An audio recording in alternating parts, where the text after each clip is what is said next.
Hi കൂട്ടുകാരെ, നമസ്കാരം. ഇന്നൊരു പുതിയ വെറൈറ്റി സാധനമായിട്ടാണ് ഞാൻ വന്നിട്ടുള്ളത്. ഓക്കെ, അപ്പോൾ ആദ്യം ചട്ടിയിലേക്ക് എണ്ണ ചൂടായതിന് ശേഷം നമ്മൾക്ക് അതിലേക്ക് അല്പം ഉലുവ ഇട്ട് കൊടുക്കാം. ഓക്കെ, ഉലുവയൊക്കെ ഇട്ട് ഒന്ന് നന്നായി ചൂടായി വരുമ്പോൾ നമുക്ക് അതിന് വേണ്ട മറ്റ് ഇൻഗ്രീഡിയൻസുകൾ ചേർത്ത് കൊടുക്കാം. ഇവിടെ നമ്മൾ ചെറിയ ഉള്ളി, തക്കാളി, സവോള, പച്ചമുളക്, വെളുത്തുള്ളി, ഇഞ്ചി പേസ്റ്റൊക്കെ റെഡിയാക്കി വെച്ചിട്ടുണ്ട്. ആദ്യം തന്നെ ചെറിയ ഉള്ളി നന്നായിട്ട് ഒരു ബ്രൗൺ കളറാവുന്നവരെ ഇതേപോലെ ആക്കിയെടുക്കണം.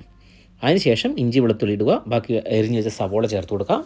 ഇതൊന്ന് നന്നായി മിക്സ് ചെയ്തതിന് ശേഷം അല്പം ഉപ്പ് ആഡ് ചെയ്ത് വീണ്ടും നമുക്കൊന്ന് കുറച്ച് നേരത്തേക്കൊന്ന് അടച്ചു വെക്കാം. ഓക്കെ, അപ്പോഴത്തേക്ക് ഇതിൻ്റെ കറക്റ്റ് ആ ഒരു ഫ്ലേവറൊക്കെ സെറ്റാകാൻ വേണ്ടിയിട്ടാണ് കേട്ടോ. ഈ ഒരു പ്രോസസ്സ് തന്നെ ഇത് ചെയ്യണം. ഇത് അല്പസമയം കഴിഞ്ഞിട്ട് നമ്മളെടുത്തു, സാധനമൊക്കെ നല്ല അടിപൊളിയായിട്ടുണ്ട്.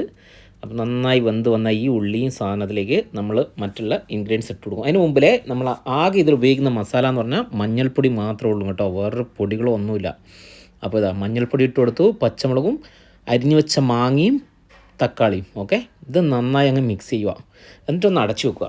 ഓക്കെ, ഒരല്പം കറിവേപ്പിലയും കൂടി നമുക്ക് ഇതിലേക്ക് ആഡ് ചെയ്ത് കൊടുക്കാം. അപ്പോൾ അതും കൂടി കഴിഞ്ഞ് കഴിഞ്ഞാൽ സംഭവം വീണ്ടും ഒന്ന് അടച്ചു വെക്കുക.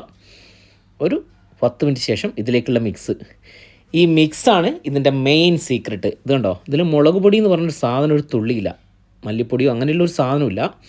ഇപ്പോൾ നിങ്ങൾ വിചാരിക്കുന്നുണ്ട് ഇതെന്താണ് ഈ പച്ച കളറെന്ന്. ഓക്കെ, ഇത് തേങ്ങേൻ്റെ അരപ്പാണ്. ഈ അരപ്പിന് എങ്ങനെയാണ് കളറ് ചേർത്തതെന്നില്ല ഞാൻ ലാസ്റ്റ് പറയാം. ഇതിങ്ങനെ സെറ്റാക്കുക. നന്നായി തിളച്ചതിലേക്ക് നമ്മൾ ആദ്യം മാരിനേറ്റ് ചെയ്യുക എന്ന് പറഞ്ഞാൽ ഉപ്പും ഒരു ശകലം മുളക് പൊടിയും ഒരു ശകലം മഞ്ഞൾപ്പൊടി, വളരെ ശകലം. ഓക്കെ, ജസ്റ്റ് ഒന്ന് മാരിനേറ്റ് ചെയ്ത് വെച്ച സാധനമാണ്.